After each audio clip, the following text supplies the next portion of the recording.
We are dealing with some profound divisiveness in the States right now, don't you think? Now, we've always been divided on a number of issues. It's kind of this charming, annoying legacy of the United States in a way. But we're arguing over situations like the causes of COVID-19 and the best ways to prevent it. We're arguing over the legitimacy of the information that we even share with each other, even if it is sourced and cited and everything like that.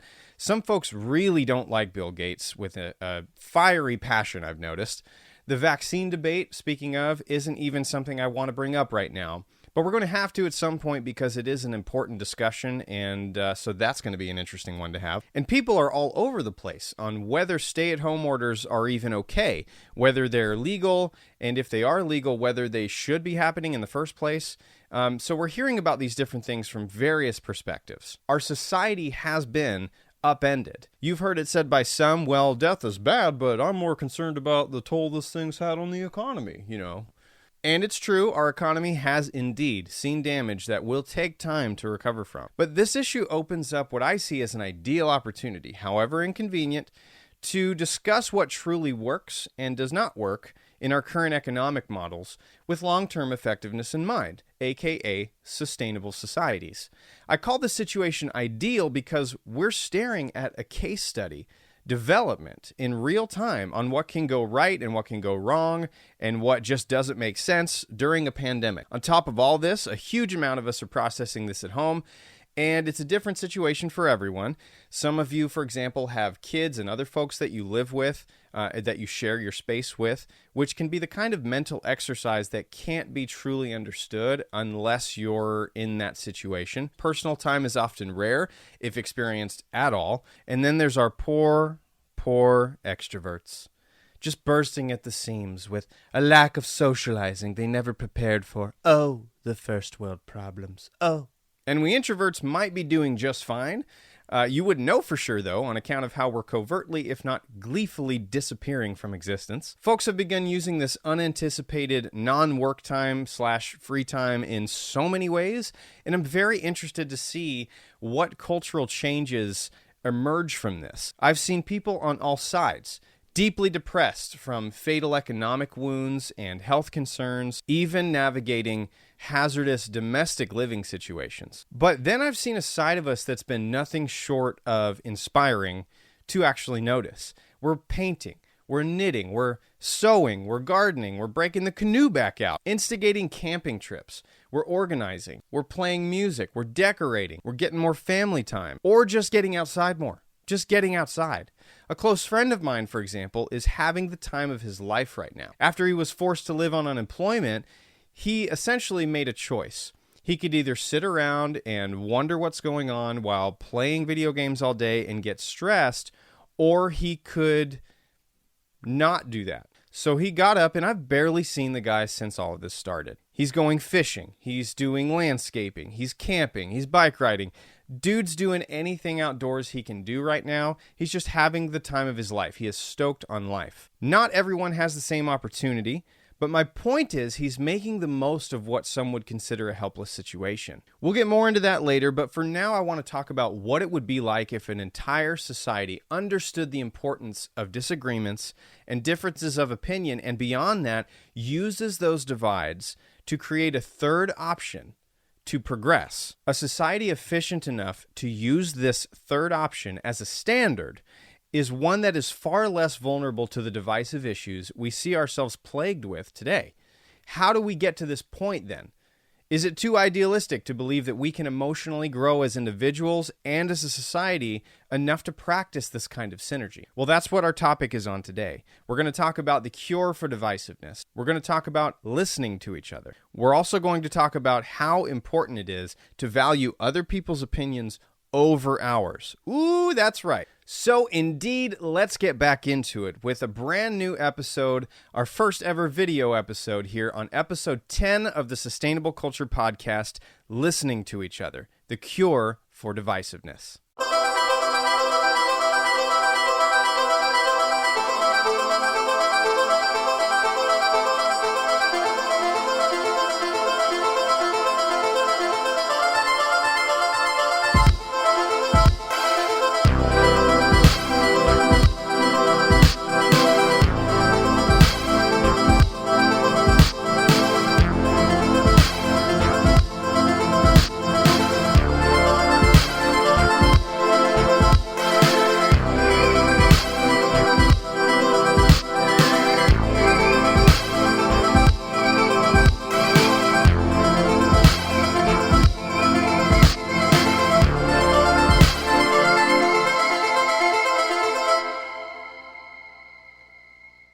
So yes, indeed, welcome back to the show. I am so thrilled to be sitting here right now doing this whole video thing. This is so much fun. I get to experiment with lights and recording equipment and a brand new microphone and all this really, really cool stuff.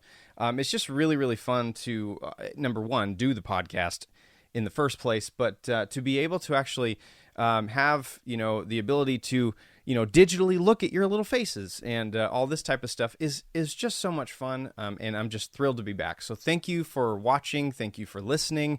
You can listen to this, by the way, on all of the regular streaming sources that I've already released this on: Spotify, iTunes, Google Podcasts, Stitcher, all that good stuff. You can listen to it on all of those things still. Those will still continue to happen. But now you can actually view this on YouTube. So if you're listening to this on one of those sites that I mentioned, or one of those platforms that I mentioned, platforms, that's the word I was looking for. Hey!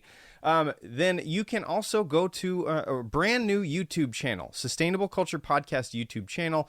Make sure you go to that and you actually subscribe.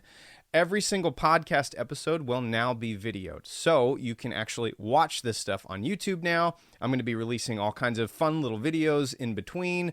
You're going to see lots more content coming out from the podcast from now on, so it's very, very exciting. I'm super thrilled, and can you tell I'm excited? So going back to the topic at hand here, we're talking about listening to each other and developing what some folks call synergy to cure divisiveness.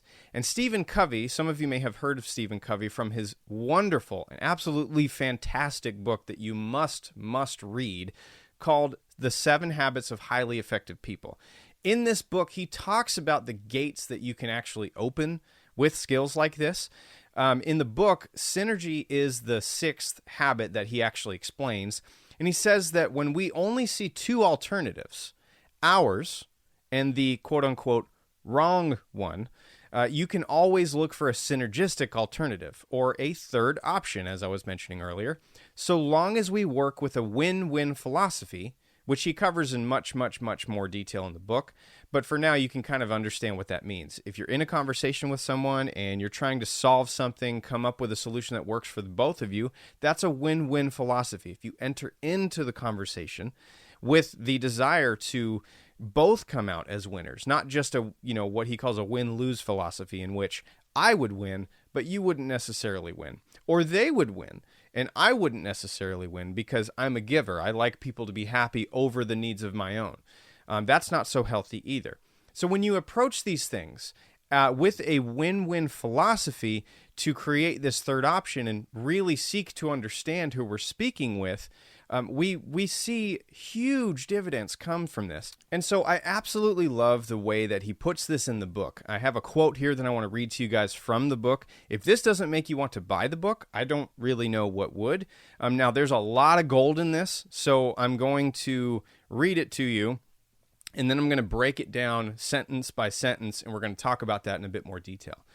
So I absolutely love the way he puts this. He says, the person who is truly effective has the humility and reverence to recognize his own perceptual limitations and to appreciate the rich resources available through interaction with the hearts and minds of other human beings. That person values the differences because those differences add to his knowledge, to his understanding of reality. When we're left to our own experiences, we constantly suffer from a shortage of data. Now, it's so there's so much in here. So let me back up and let's cover this a little bit by a little bit. So first, he starts with the person who is truly effective. And I want to touch on that word effective because for those of you who have read the book, you already know what he means by that.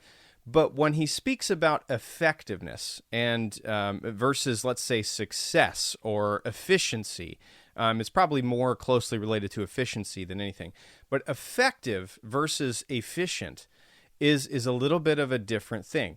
If you are an effective human being, according to the way that Covey puts it in his philosophy, if you're effective, then you're doing what you can, everything you can, to further your own emotional growth and your own growth within your own relationships. You're focusing on yourself. And if you'll recall in episode 7 here, when we talked about my guide to sustainable thinking, what we spoke a bit about there is how important it is to grow yourself before you're able to influence your society.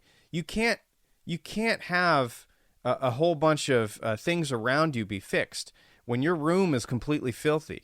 You have to, what I've heard it said, as some people say, you have to clean your room. You got to clean up your own stuff first. You're riding in an airplane and they say, put on the mask first and then help your little baby. You know, that kind of stuff.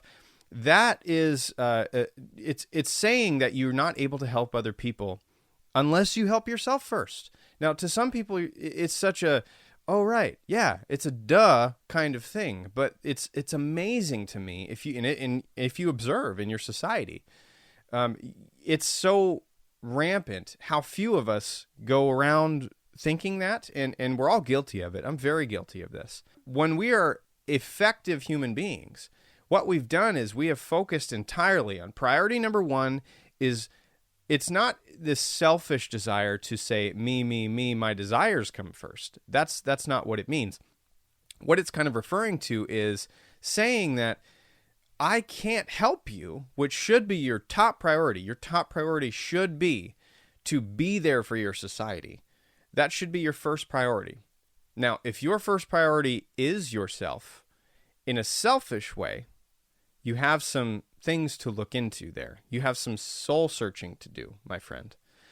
If you are completely focused on you and only you, your desires and your wants and your dreams and your needs and all that stuff is the only thing, you're just looking out for numero uno, then you're only going to get so far. I mean, we see those people in society. We see those people in movies. We see those people in books and stories. And the examples are everywhere of how little that gets you in life, okay?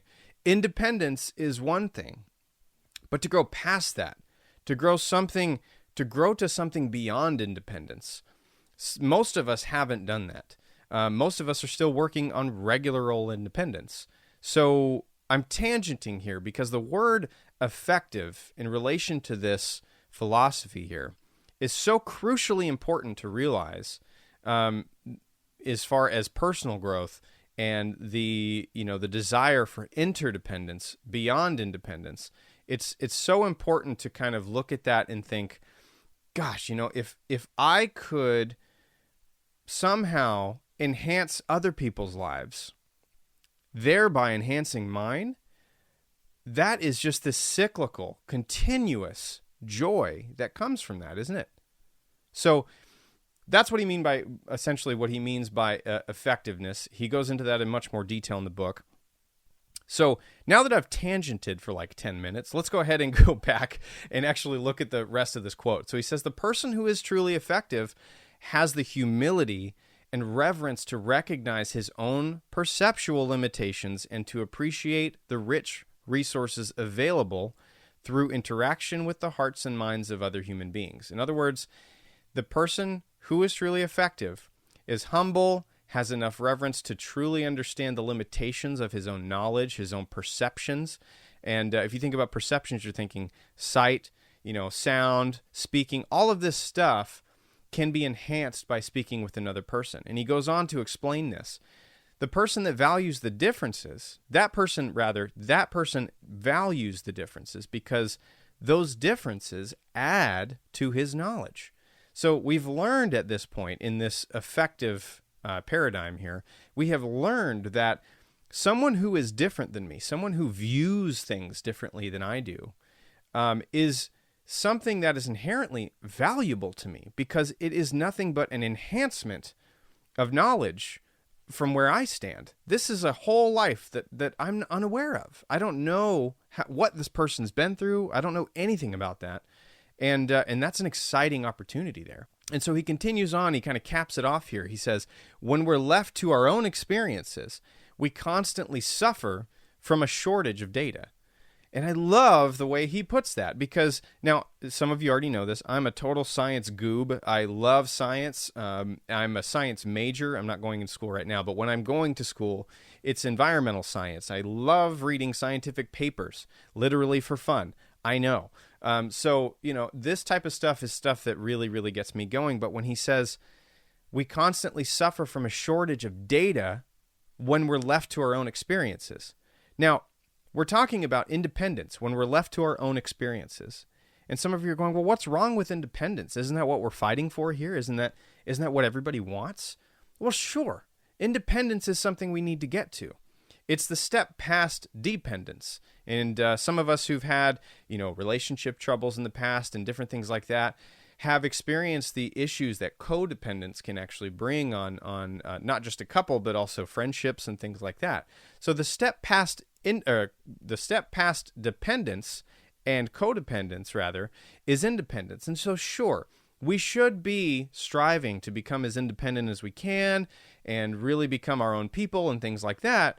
But by doing so and considering that the last option, this final ultimatum of who we are as human beings, I'm independent, therefore I am me, or whatever it is, we're this ultimate version of ourselves, we constantly suffer from this shortage of data. And you might be thinking, well, hang on, Jet. What if I read books? What if I educate myself? What if I read other people's autobiographies and things like that? Well, I suppose, sure, that can help a little bit, yeah.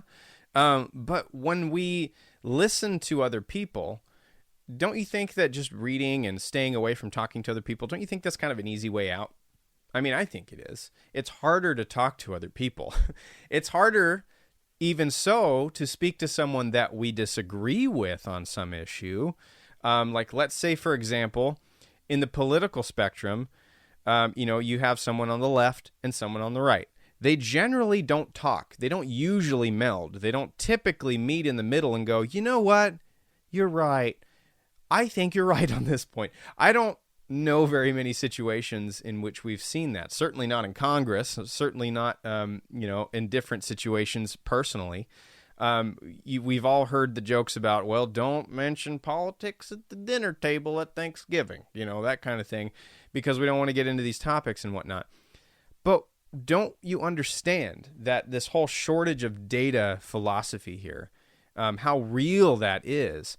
We're talking about the opportunity here to gain data. And from the scientific standpoint, in science, we cannot, it's impossible, literally, we cannot come to a conclusion on anything we're studying unless we have more data. We need as much data as we can possibly bring in. The more data, the more concise the results, the more accurate the results. And so the more opportunity we have to collect data, the better chance we will have on solving whatever question it is we're trying to answer in science. So when we have the opportunity to collect data and we voluntarily turn it down, who's the ignorant one here? Is it the person who thinks they're right and avoids all other opinions? Or is it the person who wants to share their opinion and also wants to, talk to the other person and maybe learn about what they have to say? Who's more in the wrong here? Who has the shortage of data? Are you the person, and ask yourself, are you the person who has this voluntary shortage of data because you won't listen to other people? Or are you the kind of person who wants to hear what other people have to say, who desires to learn about what they disagree with, who desires to learn? It doesn't have to be something you disagree with, but it might just be a situation in which, you're completely unfamiliar with. So let's break that down a bit. We're talking about listening to each other, as I mentioned. We're talking about getting in the mindset of learning from one another. Now, in order to listen to each other, and let's break this down. Now, in order to listen to each other and to do so effectively, we've got some work to do here. We've got a few things that, and this can often be very, very difficult. I know for me, it is extremely difficult, and it's something that I have been really working on, and it's something I'm going to be working on my entire life, you guys. But think about this for a second. For those of you who are also really difficult as far as listening, I'm so bad at it, because what we're working on here is listening not merely for an opportunity to respond and contribute to the conversation. At least that's what we've convinced ourselves. But what the goal should be when we're speaking to someone else, the spotlight needs to be on them. You see, when we're speaking to someone and we're truly listening to them. And many of us have had the very fortunate experience to, have someone who we're talking to and look at the look on their face, the intention that they show you when you're speaking to them, the way they pause when you finish speaking, the way they repeat what you just said back to you almost exactly, or even paraphrasing what you said back to you in an even more concise way. Doesn't that feel amazing to be listened to? Doesn't it? I mean, for me, when I have people who listen to me, and granted, I like to talk, so when I let out a whole bunch of blah, blah, blah, blah, blah nonsense, and then I have someone share with me what I'm saying in a way that shows me not only do they care about what I'm saying, but the fact that they're actually taking it in. What that tells me is not only do they understand me, but they actually care enough to give me their time and their effort. It takes effort to listen to someone, doesn't it? So when we look at someone and we say, in ourselves, in our mind's eye here, we're saying, I'm going to listen to this person with the intention of learning something very, very important. I want to learn about something that I've never experienced before. And I'm going to really try and go beyond just putting yourself in someone else's shoes and understanding the fact that you could never be in someone else's shoes because you don't know what their shoes feel like. And let's expand on that for a minute. And by now, I hope you figured out on episode 10 that I do nothing but speak in tangents. So buckle up for the ride, and here we go.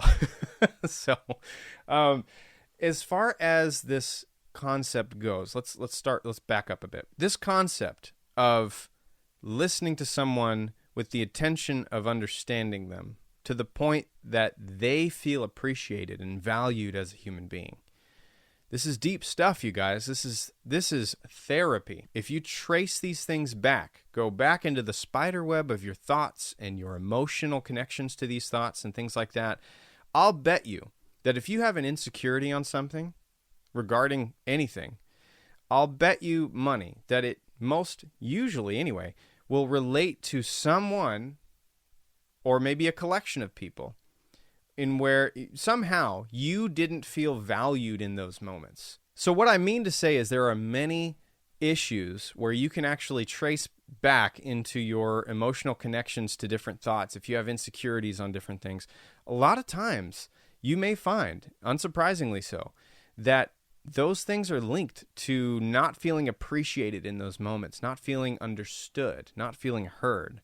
And in a previous episode, I had briefly, on one point, I had mentioned the fact that when we don't listen to one another, then we don't understand one another. And if we don't understand one another, then we can never come to a peace between each other. Without understanding, without that, understanding is the road between one another here.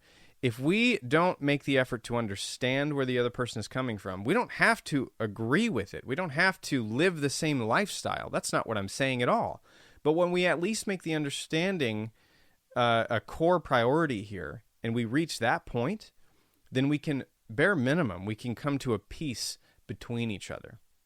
We see this issue lacking in all throughout history. Wars, all this stuff. There's been no understanding between the two of them. There's been no win-win philosophy even entered into the conversation.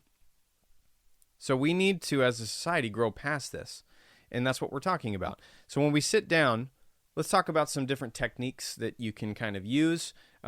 Very simple stuff, really, but challenging in the moment, because if you're anything like me and you really like to talk and you really like to be involved in conversations, it can be very difficult to shut yourself off and just listen to the person in front of you.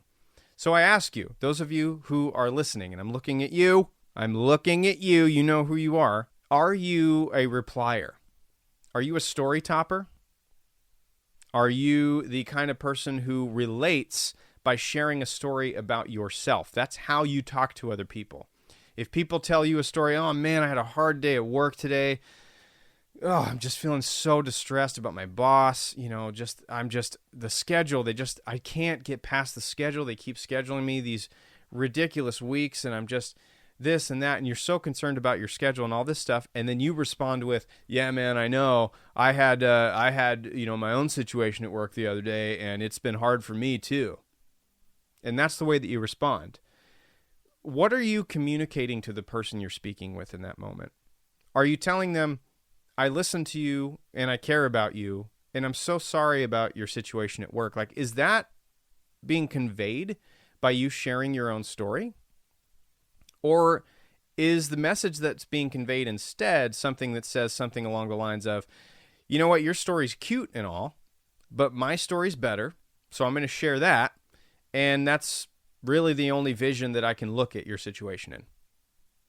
So, when I put it that way, it seems awful lazy, doesn't it? When someone talks to you and they say, yeah, here's my situation. Your situation, cool. Keep that to yourself. Here's my situation. I'm going to put my situation here in the spotlight. You're kicking them out of the spotlight, man. And you're just saying, my situation matters more than you. So what are you doing in those moments? And I'm saying this a lot towards myself. I do this all the time. To where I say, I am the only one that matters in this situation. I don't mean it that way. Sure not. But that's what's coming across. So how do you listen to other people? Are you repeating what they say back to you? Are you shutting off your mind? Are you listening to reply? Or are you truly making the effort to take in what they say and think about how that must feel? And even respond with, if you're not an empath, that's fine. I'm not an empath. But even acknowledging the fact in that position that, oh my gosh, I could never imagine what you're going through right now. I can't imagine what that must be like. That sounds terrible. That sounds painful. That sounds very exciting. That sounds incredible. What did you do next? Stuff like this. You don't have to empathize if you don't have the ability to do so. It's okay. You won't have the ability right away if you've never done it. You have to practice empathy. You have to work on that. That's a skill that some people just innately have, and I'm very jealous of you empaths. But, for those of us who struggle with that, it's important to use whatever tools we need to really grasp onto that moment. So let's practice this, okay? So if you have a thought in your head when someone talks to you and they're trying to say, you know what, I am going through whatever situation it might be. It might be a bad situation, it might be a good situation. And all you want to do is you want to reply with your story. Oh man, this reminds me of that time that I was in high school and I went to the thing with these friends and I had a great time, terrible time, whatever. If you're thinking of all that stuff and it's not going to go away, do what you got to do to shut that up. I'm telling you right now, your friends, your family, everyone in your life, an acquaintance, someone you're just meeting, a total stranger, everyone will appreciate the fact that you shut up for just a second. You shared in that moment the fact that you care about them enough to take a little bit of time away from yourself for just a few minutes, an hour out of the day even. For just that short time, you cared enough to shut up. And I'm saying this forcefully because, I have this personal vindication. But to just shut those thoughts off for just that little bit of time and to actually focus on them. Focus on the person you're talking to. Really, really learn what they've been through. Because let's think about this. Let's go on to our next topic here, which is empathy and really identifying what other people have been through. Okay? How are we supposed to listen to each other if we've never been able to be in anyone else's shoes? Well, I can only speak for myself. How am I supposed to even care about what other people have to say? I get that. I do. If there is something I can empathize with, it's not being able to empathize. If you cannot empathize, if you cannot put yourself in other people's shoes and you have no idea what that's like. You're thinking, how in the world am I supposed to do that? You don't have to. You really don't have to. What's more important than empathizing is making the effort to do so. Now, you recall in the episode we did with Courtney Jackson and hair care, it's episode 6, we talked quite a bit about thought and effort being this core element. And we talked about it again in our sustainable housing episode, episode 9, where that thought and that effort going into the situation is more important than the actions presented in the situation itself. So let me give you an example. Let's say you are, and I'll use our housing episode kind of situation as an example here. In sustainable housing episode, we talked a little bit about, building an entire housing development and doing so sustainably. Well, you could do this one of two ways. Let's say the goal is to do this sustainably. What is behind the goal? The goal is great, okay? The goal is great. We all have like our little favorite companies and favorite organizations that we follow, favorite influencers and things like that. And there's different things that motivate our being a fan of those things or those people. But goals to be sustainable are great. Let's go beyond that, though. What caused those goals to come into fruition? Where did those goals come from? Do they come from a truly sustainable mindset or not?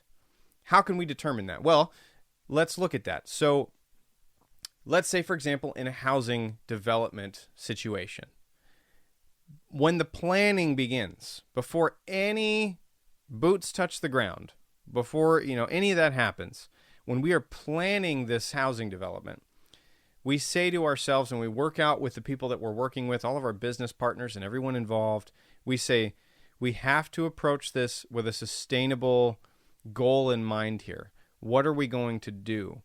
The priorities at that point, before the goals are even set, I would argue are 10,000 times more important than the goals themselves. The goals are very important. We have to set these goals. But what's the motivation behind them? Is it so that people will notice you, so that you can make more money, maybe so you can attract a certain type of customer base, that kind of thing? Or is that mindset there to start with for the betterment of each other, for the betterment of the land around you? It's for the health and well-being of that actual environment, that kind of thing. That's a much different way to approach things, don't you think? So this whole episode is a bit of a ramble, but I want to stress the importance of how listening to each other and really valuing who we are as human beings, like how that can cure divisiveness. All right, let's say we're speaking to someone that we disagree with entirely. Let's say a Trump fan and a Bernie fan are talking to each other, just for example. And I mean, you don't see the two coalescing very often. You don't see that very often. So how can those people blend in the middle somehow?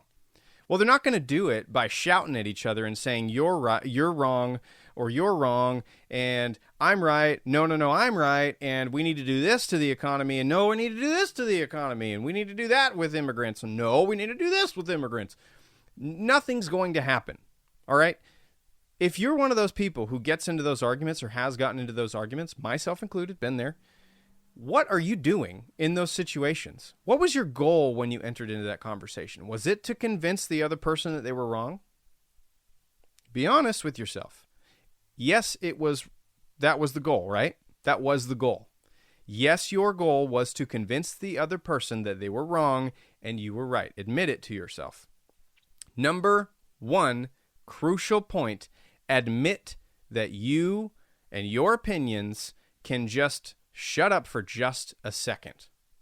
Just admit that for just a second.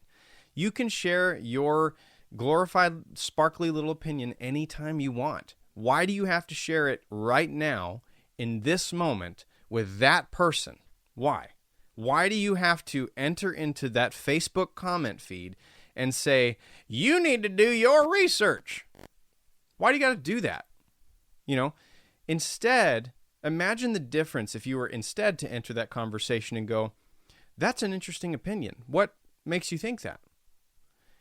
And then just wait for a response. Not asking that so that you can bait them into saying something that you know you're going to disagree with, so that you can then go, oh, well, I have a source for that.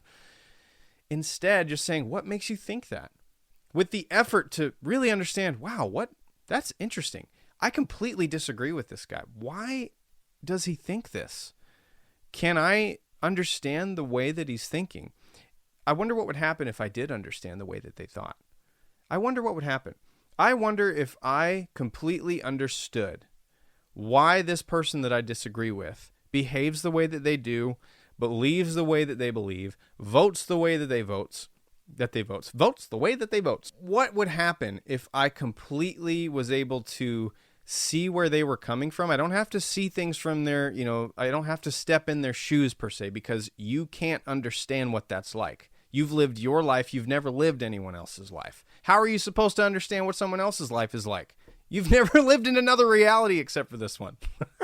So if you can't step inside someone else's shoes, truly, even if your situation is similar, and you make that effort to understand them, how would that change your vision on reality? How would that shift your entire mindset? Ding, ding, ding.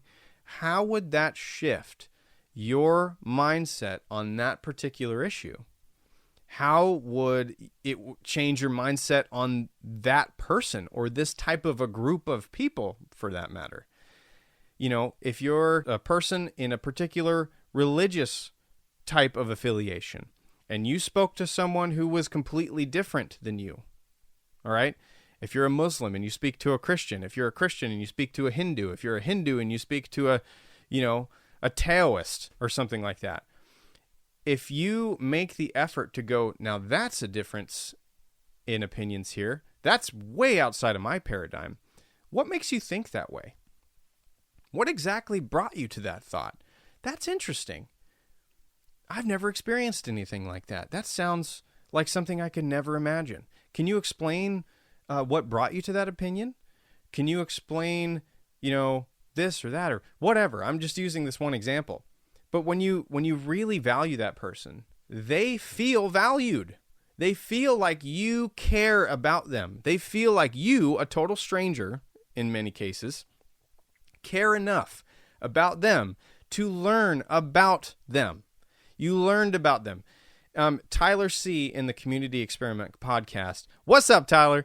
He talks quite a bit about stories and learning from one another and how important that is. That is his core philosophy on that podcast. Is he talks about the importance of learning from one another, about how each one of our stories defines our communities. It really does. So how are we supposed to pretend that that's true if we don't listen to each other? And if that's the case, if we are going to refuse to listen to one another, why are we surprised that we have a divided society?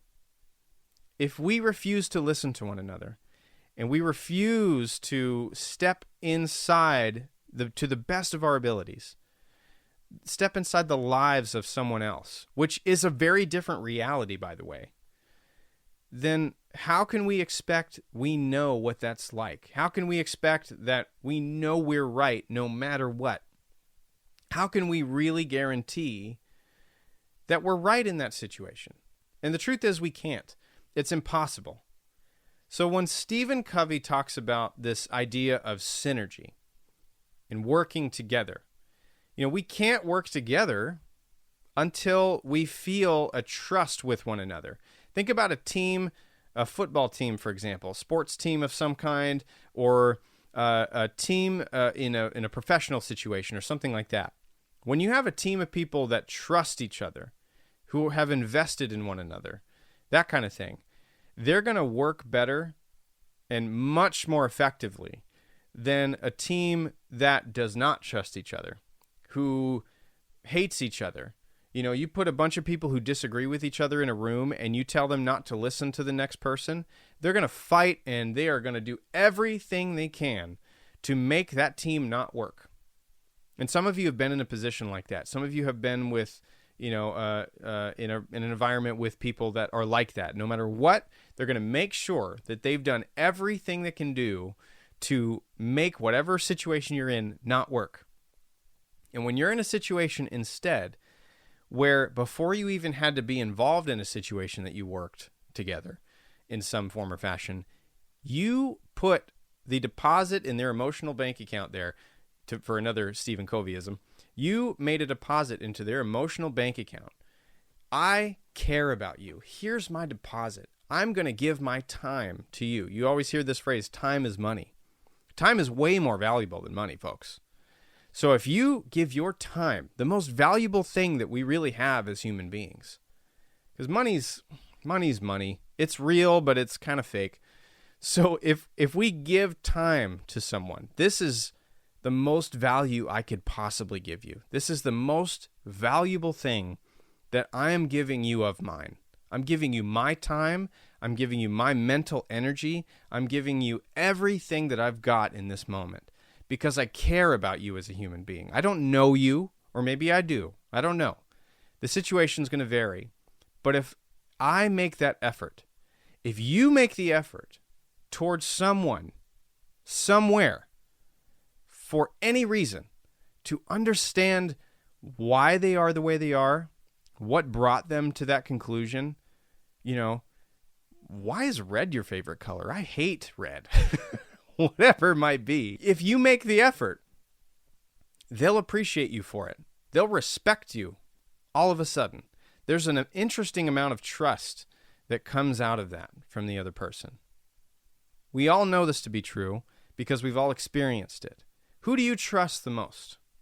It's usually the people who listen to you the most. It's usually the person who understands where you're coming from. The person who gives you the benefit of the doubt because they understand your background. It's usually those people, isn't it? And think about that for a second.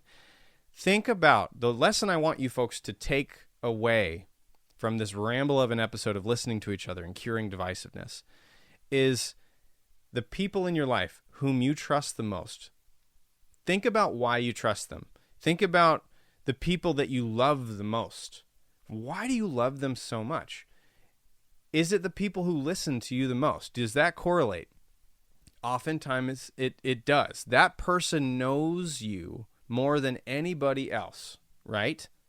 Right? Because they do.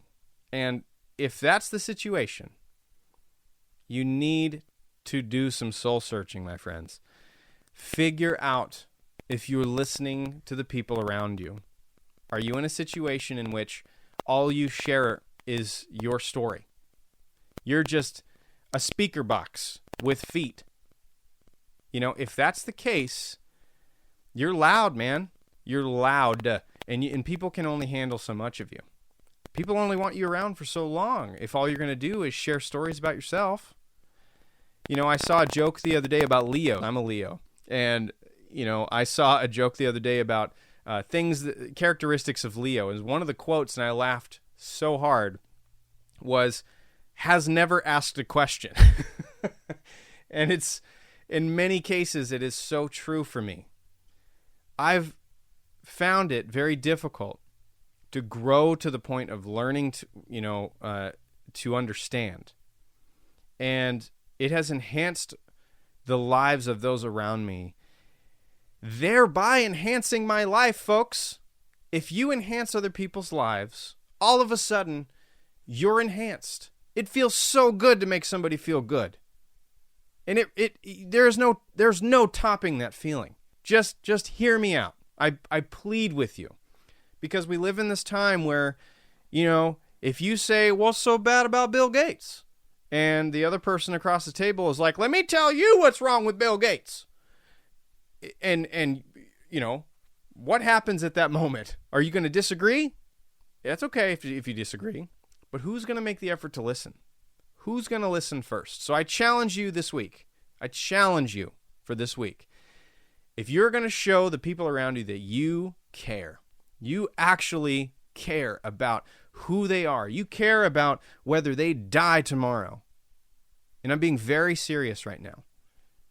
If you're going to show that you care about the people around you, because they want you to show that, even if they don't tell you, But if you're going to show everyone around you that you care, if you're going to show your society that you want it to survive, you want it to be long-lasting, sustainable, then you need to wake up and you need to shut your mind off and just destroy your ego for just a little bit and listen to what people have to say. Try it for one day. I'll bet you it'll be an amazing experience. It'll be enlightening, if nothing else. Try not sharing your opinion for one single day. One day. Try it. If one day sounds like a challenge, you know you've already got a problem. So, one day, listening to those around you, not sharing your opinion, curing divisiveness. This is the cure for divisiveness, my friends. We can create a long-lasting society if we decide to, by using these tools. So I want to thank you folks so much for joining with me on episode 10 here. It's just been a solo episode about how important it is to listen, and it's just been me sharing my thoughts. So I appreciate you guys taking your time so sincerely to show the support to the show. I want to make sure that you know about a few key things, okay? Number one, I have a Patreon page. For those of you unfamiliar with Patreon, it is just a website that allows you to, if you so choose, if you feel so inclined and you want to donate to the show, you want to see this show become something way bigger and more awesome and just something more than it is, and you want to donate to the show, you can do so on that Patreon page. You can do a one-time donation. You can do, a monthly donation. You can set that up. Whatever you decide to, if you decide to, no pressure. But if you would like to see the show grow, go to my Patreon page. The link is below this video here. If you're listening to this, it's Patreon, patreon.com/Sustainable Culture Podcast. Go on there and feel free to do whatever it is that you would like to do as far as donating. I can't tell you how much I would appreciate that. Beyond appreciation. If you donate anything, you don't even have to let me know that you donate. But if you do donate and I notice that you donate and I see you in town, I will give you a hug. I will do whatever. Well, maybe not right now. It's COVID culture. But if anything, that would certainly help. If you want to see us grow, that's the way to help. Also, we are going to be starting a book club here. My first book is on the way. I am so excited. I'm going to have some friends of mine actually joining in on the fun. So it's going to be a bi-weekly, monthly thing. You're going to start seeing more episodes of the podcast because we're going to have these regular episodes. Interviews are still going to be happening. And then I'm also going to have the book club episodes intertwined in there as well. So there's a lot of growth already going on. Obviously, none of this was ever a thing. But if you want to see that happen quicker, definitely join. You don't have to donate or anything, but if you're a listener, I would ask that you subscribe in whatever format you like to do so in. If you're on Spotify or Apple or Google or whatever, on Stitcher, YouTube, everything has a subscribe button. So if you're into the show, please subscribe. If you're super into the show and you feel so inclined, please do donate to the show. And I just want to say thank you from the bottom of my heart to all of you for listening. I'm very excited for this new age, this new chapter, this new video, deal with the podcast. And so, yes, you can tell how graceful I am at explaining that. So, so thanks again for listening to the show, everyone. If you like what you've heard and you like what you've seen, please subscribe to the show and share us on social media with your friends and family. Remember, you can find us with a new episode every month. And possibly more often now on Spotify, Apple, Google Podcasts, Stitcher. You can also find us on YouTube now or wherever you do your podcast listening. Please subscribe to the show on those outlets. I'm Jet McLaughlin, and thank you for listening.